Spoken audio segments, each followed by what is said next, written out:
Hoje eu vou falar como e por que a pré-máquina de 1974 tornou-se a máquina de 1975.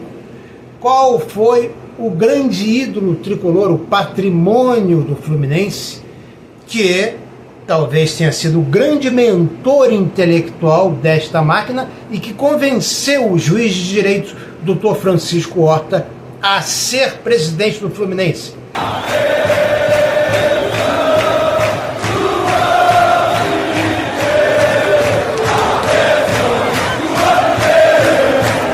Seja bem-vindo ao canal Coração Tricolor. Eu sou Fernando Cordeiro. Habemos Papam, habemos um novo Papa, Leão XIV, que muitas pessoas já estão dizendo aí que é L de Germancano e 14, camisa do Germancano, mas o nosso padroeiro continuará sendo o Santo Papa João Paulo II, ou Santo Tricolor canonizado. E vamos direto então ao assunto deste vídeo de hoje, que é o que eu deixei em aberto no vídeo anterior. Muitos aqui disseram que sim, que queriam que eu fizesse um vídeo dizendo como e por que a máquina iniciou-se em 1975 e que tinha um grande ídolo tricolor por trás dela, e não apenas o Dr. Francisco Horta. Então vamos lá. O Fluminense em 1974 o presidente do Fluminense era Jorge Frias de Paula. O Fluminense, ele era como um feudo de grandes famílias tradicionalíssimas desde sua fundação. A família Guinle, a família Carneiro de Mendonça e a família Coelho Neto. Pois a máquina começa de uma disputa entre duas dessas famílias tradicionais, a família Coelho Neto e a família Carneiro de Mendonça. A família Coelho Neto é a família de Coelho Neto, o escritor, o grande escritor, o segundo escritor da Academia Brasileira de Letras, o escritor que cunhou o título Torcida, vendo as torcedoras do Fluminense torcendo as luvas, daí surgiu esse nome, pai do Preguinho, que Preguinho se chamava João Coelho Neto, e Carneiro de Mendonça é a família de Marcos Carneiro de Mendonça, o primeiro grande goleiro do Fluminense, Marcos Carneiro de Mendonça, e que depois teve uma dinastia de goleiros, não é? E que, até o presente momento, representada pelo grande Fábio, Marcos Carneiro de Mendonça, o ídolo de Nelson Rodrigues, o goleiro da fitinha roxa, que não começou no Fluminense, começou no Adoc Lobo, foi para o América e do América para o Fluminense, mas então o contexto entre Carneiro de Mendonça e Coelho Neto é uma disputa entre Fábio Carneiro de Mendonça, pai de Gil Carneiro de Mendonça, e ele, Preguinho, João Coelho Neto. Talvez o maior tricolor da história do Fluminense. Em intensidade, é claro que o Castilho, que ficou menos tempo no Fluminense do que o Preguinho, que nasceu e morreu no Fluminense, o Castilho amputou uma parte do dedo por amor ao tricolor.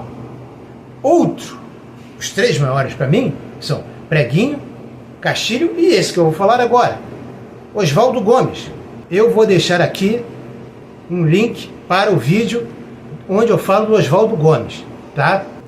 Ou vou fazer um recorte, ainda vou decidir isso. Então, um jogador como esse, um jogador como Castilho, que arranca o dedo para continuar rendendo bem no Fluminense, e o Preguinho, que nasce e morre dentro do Fluminense, teve um irmão que morreu sofrendo uma falta, acho que em 1922, se não falha a memória. Dizem alguns que ele morreu ali mesmo no gramado das Laranjeiras, outros dizem que ele morreu depois no hospital, mas o fato é que morreu. Acho que Mano o nome do irmão do Preguinho. Mas o Preguinho marcou o primeiro gol da seleção brasileira, sendo um jogador do Fluminense capitão, meio-campo e ponta esquerda.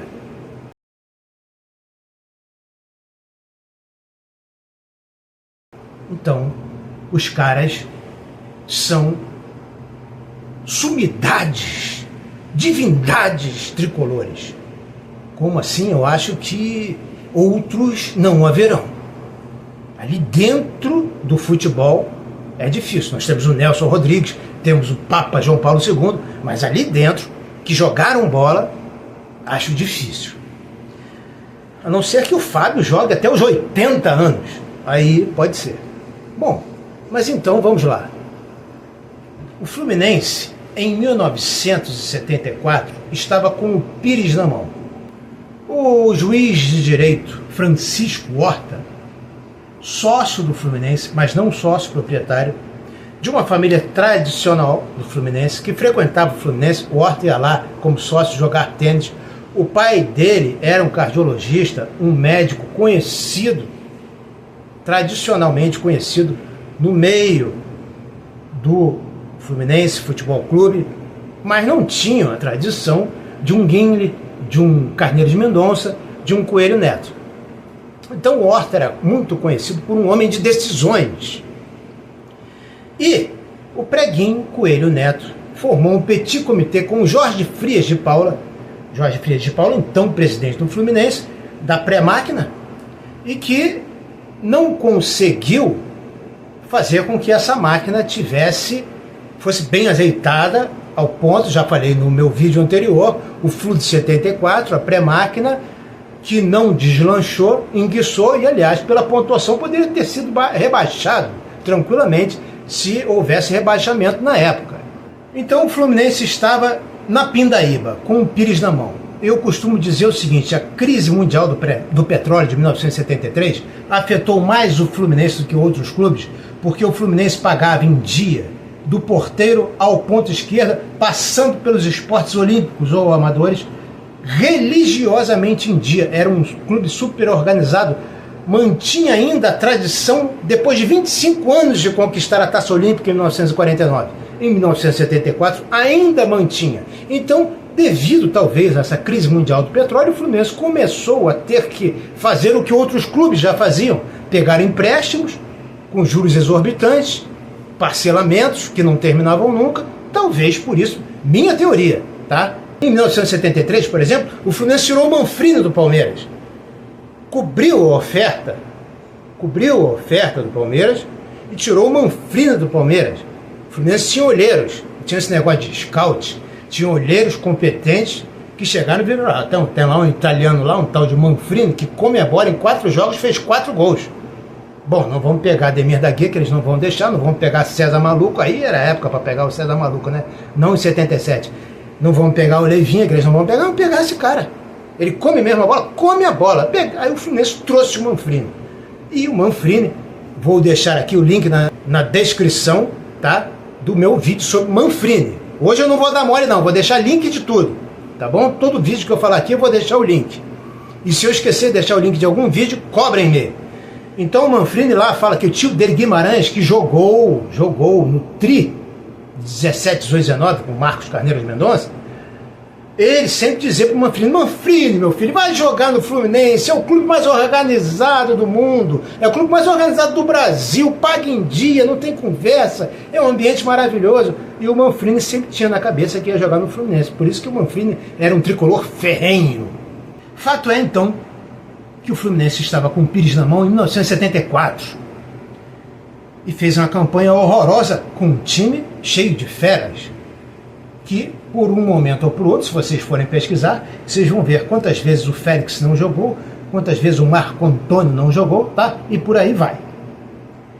Mas o Preguinho, João Coelho Neto, e ele é então o ídolo tricolor que arquiteta a máquina, no meu modo de ver, em sua cabeça. Porque ele viu na figura de Fábio Carneiro de Mendonça um adversário que estava tentando colocar Gil Carneiro de Mendonça como presidente do Fluminense numa disputa em que ele ganharia facilmente o seu adversário. Porque vocês sabem que o voto era só dos sócios, não é como querem abrir agora para sócio-torcedor. Então, tinha um apoio pesado do João Avelange contra um engenheiro, Emílio Ibrahim, que já estava vendo que não teria chance nenhuma. E o Preguinho estava vendo toda esta armação feita pelo Fábio Carneiro de Mendonça, que o engenheiro Emílio Ibrahim não teria, de modo algum, chances contra Gil Carneiro de Mendonça. Então ele procurou o Horta, junto com o presidente do Fluminense, Jorge Frias de Paula, fez um petit comitê, foram à casa do Horta, mais alguns conselheiros tricolores, e perguntou na cara do Horta se ele aceitava ser o presidente do Fluminense. O Preguinho disse: você é nosso candidato, você topa? E o Horta, sem titubear, sem vacilar, sem pestanejar, o homem disse: topo! Então, o Preguinho colocou Horta sentado no trono do Império Tricolor, coroou o Horta, deu-lhe capa, cetro e espada. E no dia em que o Horta foi eleito, para surpresa dos Carneiro de Mendonça, que não esperavam, João Avelange, que tinha declarado seu voto lá, de modo explícito e ostensivo, ao fim do escrutínio, na frente de todo mundo, apertou a mão, abraçou, parabenizou Horta e lhe disse: agora você é meu presidente. Forte, né?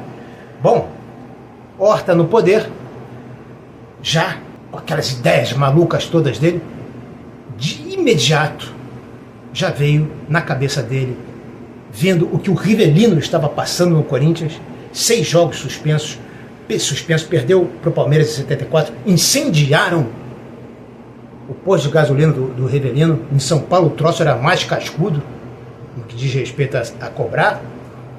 Ele falou: vou em São Paulo e vou trazer o Rivelino. Aí começa a máquina. No meu modo de ver, bastaria trazer mais o Paulo César Caju e o Fluminense já tinha uma máquina. Mas o Horta ainda trouxe o Mário Sérgio e o Zé Mário.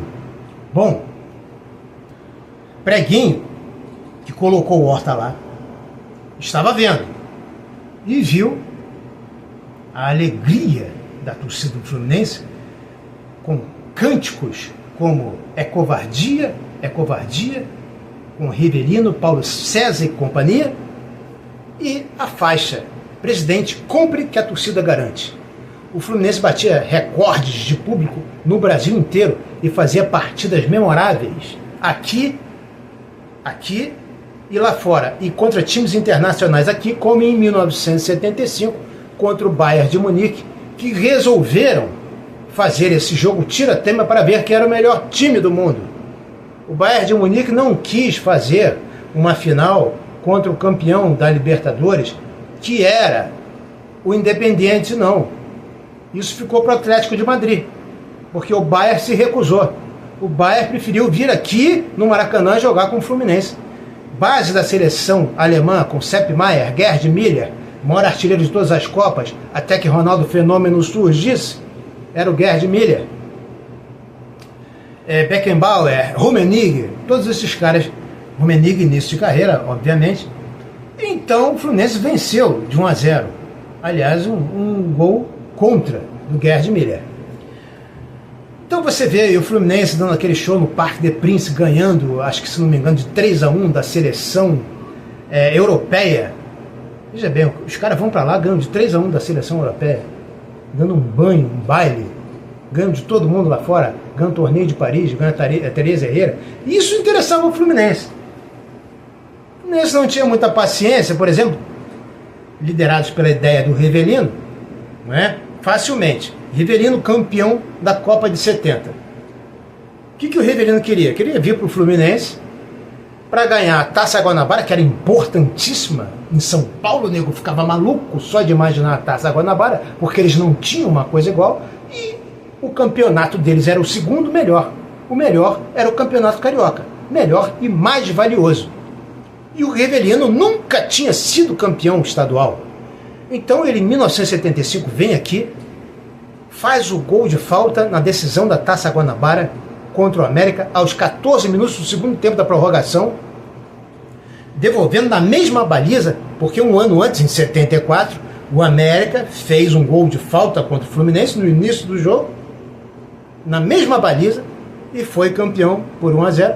O Fluminense devolveu pesado, né? Aos 14 do segundo tempo da prorrogação, um balaço do Rivelino no ângulo, ele sai e comemora, depois recebe a taça e chora copiosamente. Está aqui no primeiro vídeo desse ano, Rivelino, vou deixar o link também na descrição, para vocês terem uma ideia do valor que era, o peso que era, ser campeão de uma Taça Guanabara. Nem ainda tinha sido. A Taça Guanabara às vezes era disputada sozinha, às vezes era disputada como o primeiro turno. Nem tinha sido ainda campeão estadual, mas campeão da Taça Guanabara. O Rivelino já chora daquele jeito. Então esse era o objetivo do Rivelino, vir para cá e ganhar os estaduais. Quando tinha jogo internacional aqui, ele comia bola. Quando tinha jogo internacional lá fora, comia bola também. O Fluminense não tinha paciência nem saco para Libertadores nem Campeonato Brasileiro. Eu falo isso aqui, aí entram uns desavisados aqui, dizendo que eu estou cometendo absurdos. Eu pergunto, qual a sua idade, menino? E eles ficam quietos. Ainda pergunta assim, qual a sua idade, menino? 10? Qual a sua idade, menino? 12? Porque se quer aprender, fica quieto e escuta. Mas se quer zoar, ele é que vai ser muito zoado e sacaneado, né? Ainda escreveram assim, um amigo do canal ainda escreveu embaixo assim do meu comentário para ele, que falou assim, então tu tirou essa ideia que o Campeonato Carioca tinha mais valor do que Libertadores e Brasileiro. Do que o Brasileiro tinha. E a Libertadores, o Fluminense não ligava para a Libertadores. Aí eu perguntei, qual a sua idade, menino? Um amigo do canal escreveu assim, deve ser algum Enzo. Bom, sabe, então quer zoar, vai ser zoado. Quer aprender, fica quieto e pergunta. Não é? Então eu já fiz 500 mil vídeos aqui falando da diferença de valor entre o Campeonato Carioca e o Campeonato Brasileiro. E que o Fluminense não dava a mínima para essa carnificina em língua espanhola que era a Libertadores. O Fluminense era capitaneado por Rivelino, não que fosse o capitão. Em 75 não sei, mas em 76 era o Carlos Alberto Torres. Porra, o Fluminense em 75, 76 teve 5 jogadores da seleção brasileira, campeão do mundo em 70. Félix, Marco Antônio, Rivelino, Paulo César Caju e Carlos Alberto Torres. Qual a paciência que esses caras tinham para jogar Libertadores? Para quebrarem a perna deles lá no Chile, no Uruguai, no Paraguai, na Argentina? Qual a paciência que esses caras tinham para jogar um campeonato brasileiro? Que tem que ir lá no norte, no nordeste jogar, depois tem um outro jogo aqui, aí daqui a pouco você vai e pega um time como o Internacional, marcando todo mundo, fuçando no teu cangote, com um futebol já não mais romântico. E eu digo que a Máquina foi o último time romântico, porque os caras jogavam bola bonito, lindamente. Não é que enfeitassem, não é que metessem salto alto, mas eles faziam parte de uma geração que tinha acabado.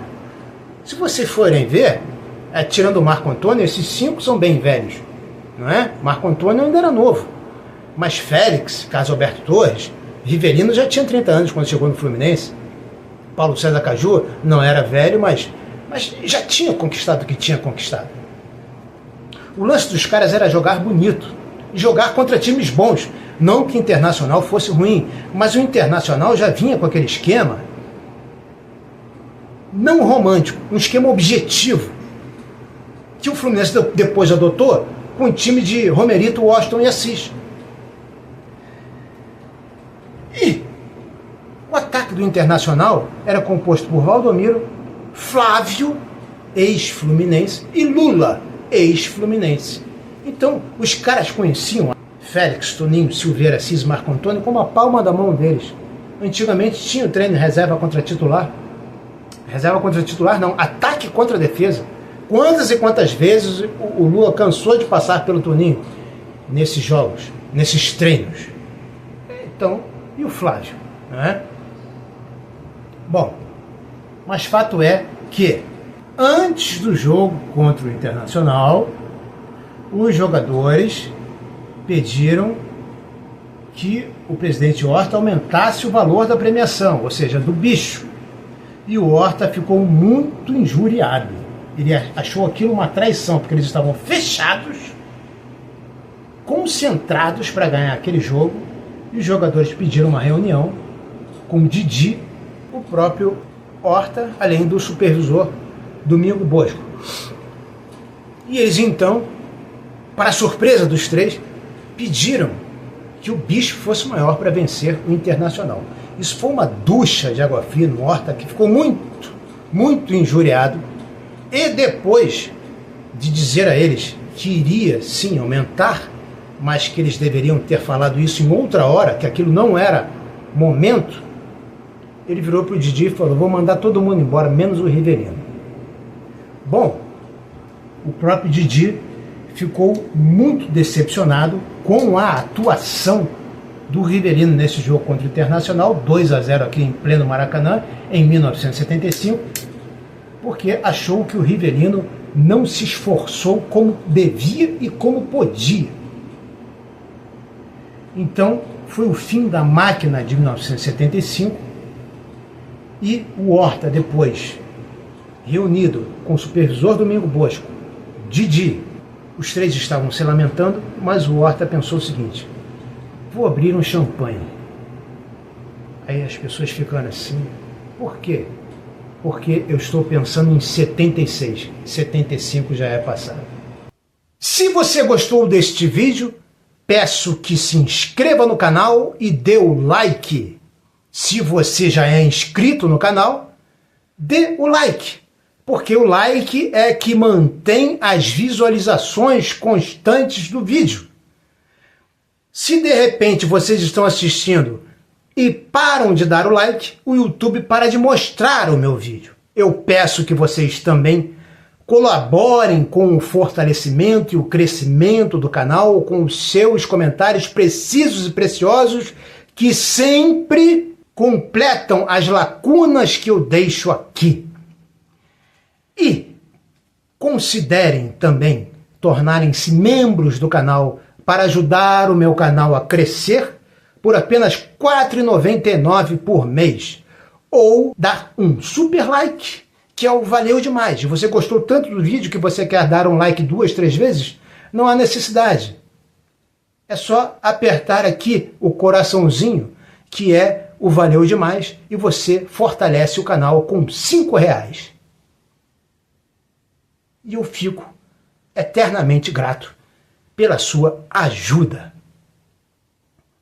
Então, até o próximo vídeo, live ou short. Saudações tricolores.